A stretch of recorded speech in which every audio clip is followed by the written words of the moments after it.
Este es el cuarto capítulo de Comunicación Forense, transmitido desde la Universidad Iberoamericana. El día de hoy tenemos un tema muy importante a tratar, que es criminología clínica. Para ello tenemos a nuestras invitadas, las dos expertas, Dulce y Valeria, que nos contestarán las siguientes preguntas de forma breve y precisa. Bueno, para empezar, la pregunta es para Dulce. ¿A qué se dedica la criminología clínica? Bueno, como tal, la criminología clínica se encarga de hacer un diagnóstico, un pronóstico y un tratamiento. Esto con la finalidad de la reinserción social. Va más enfocado a lo que es el sistema penitenciario, a las personas que se encuentran ya dentro de una pena, que se les impuso una pena.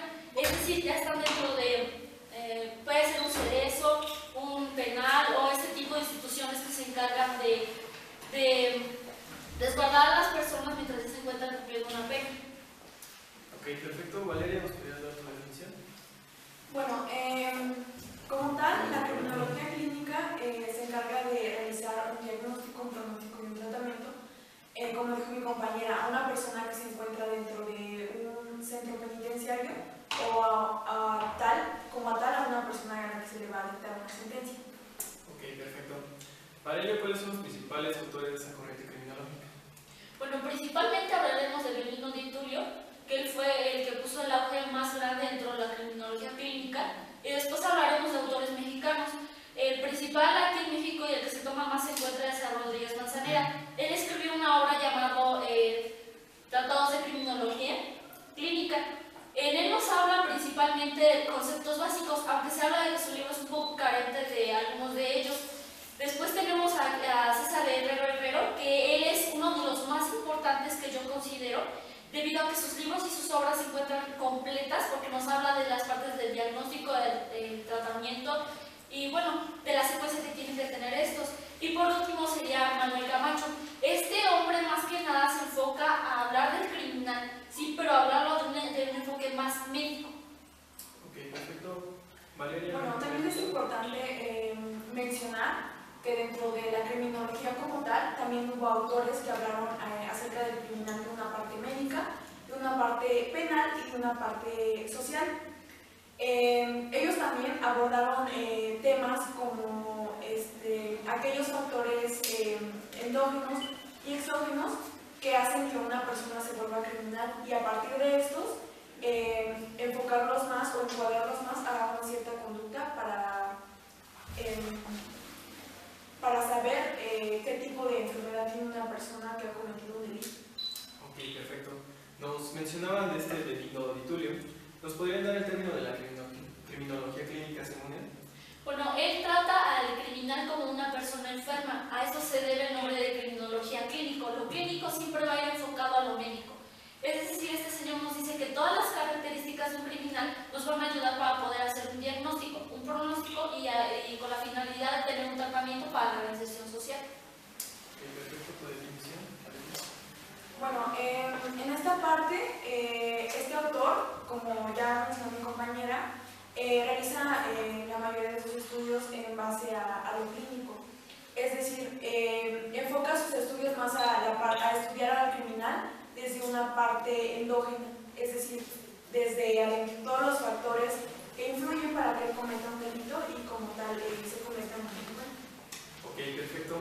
¿Nos podrían mencionar los métodos fundamentales que maneja esta corriente? Dulce. Bueno, principalmente esta corriente está respaldada por lo que es el método científico. El método científico siempre va a estar comprobado y ya existen una serie de pasos establecidos. Lo que nos va a decir que para hacer un pronóstico, por ejemplo, tienes que tener lo que es un diagnóstico psicológico, una prueba de personalidad, entre otras. Y bueno, para hacer en sí tu pronóstico ya tienes que tener el conocimiento certero de las enfermedades de las que puede sufrir una persona, o hablando obviamente psicológicamente.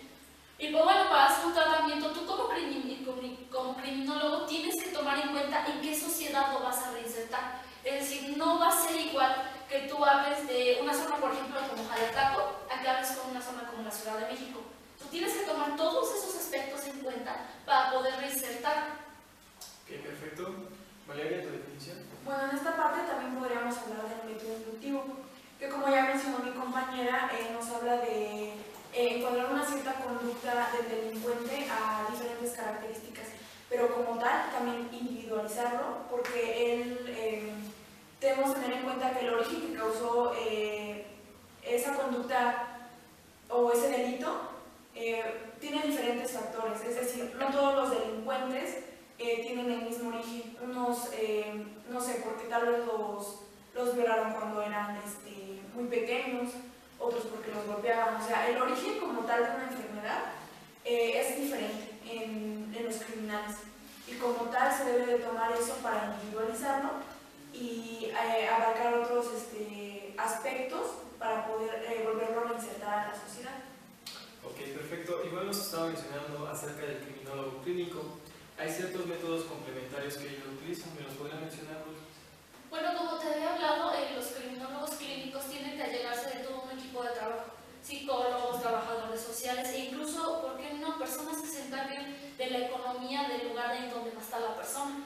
Y bueno, en base a todo esto, primero que nada somos psicólogos, y una parte muy importante de que ellos no ocupen es su función, digamos que tienen que hacer lo que es encuadrar su conducta. Es decir, pongamos un ejemplo, una persona que sufre de ser neurótica. El psicólogo más que nada se va a encargar de pruebas de personalidad, pruebas de inteligencia e incluso, ¿por qué no?, pruebas de cómo la persona se puede desenvolver dentro de un ambiente social.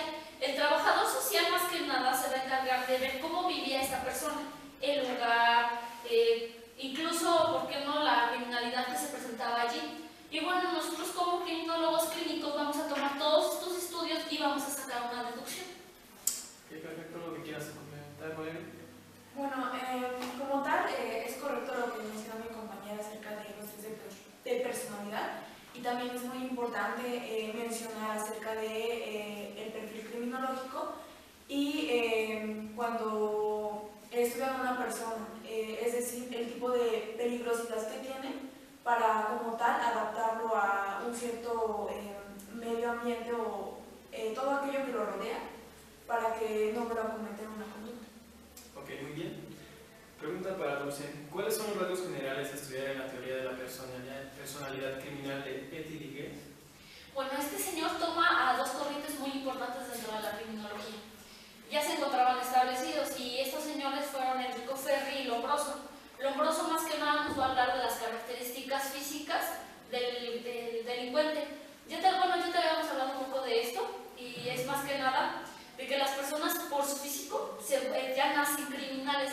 Una de las características muy importantes y que a mí me llama muchísimo la atención es el tubérculo de Darwin. El tubérculo de Darwin se encuentra en la parte anterior, en todas las vértebras, y bueno, es en la parte superior. Esto es una conjunción del hueso atas con el hueso axis. Y de igual manera, Ferri nos mencionaba todo lo que es lo sociológico. Él nos dice que los criminales se hacen, nos habla de dos teorías muy importantes, lo que es la ley de la saturación criminal y lo que son los sustitutivos penales. ¿Algo que nos quieras complementar? Bueno, dentro de esta parte, como tal, Lombroso nos habla más de un aspecto antropológico.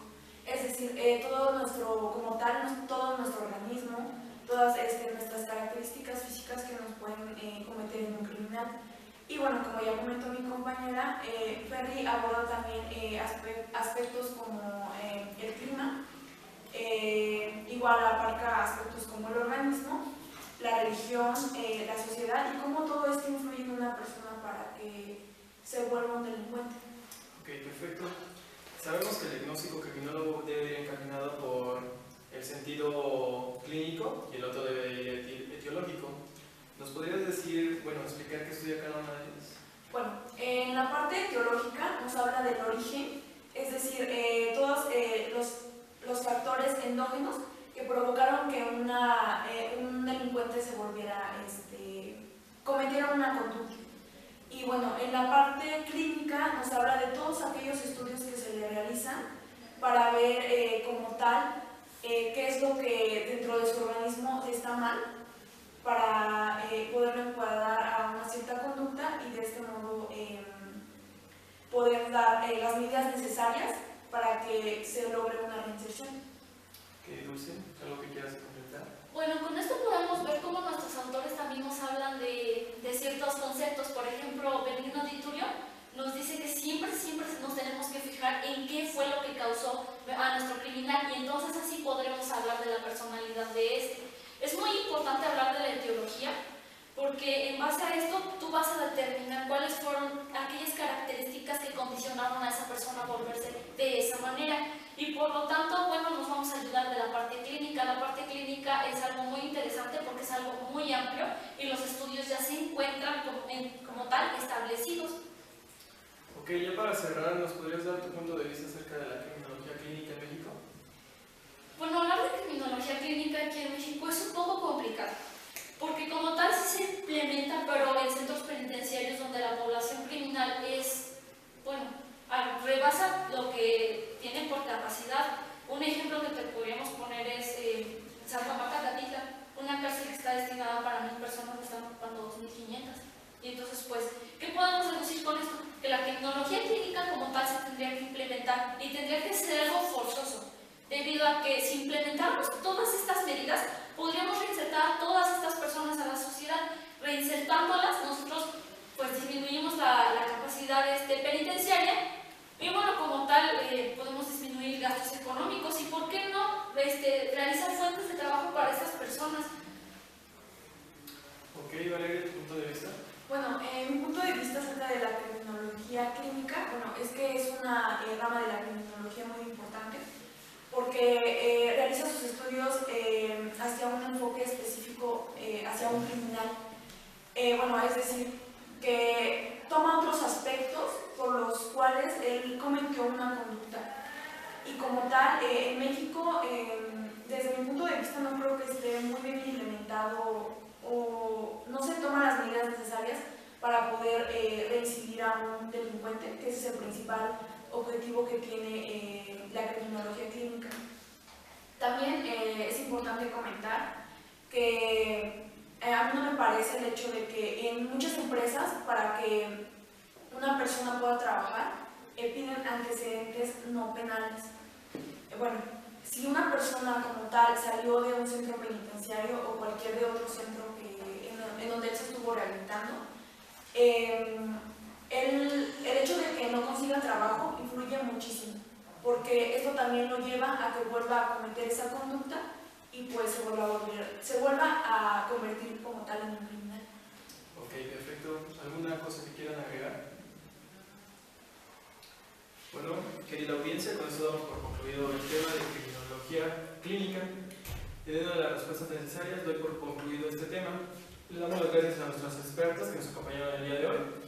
Y pues yo me despido sin antes recordarles que no se pierdan el siguiente capítulo de la comunicación forense. Gracias, hasta la próxima.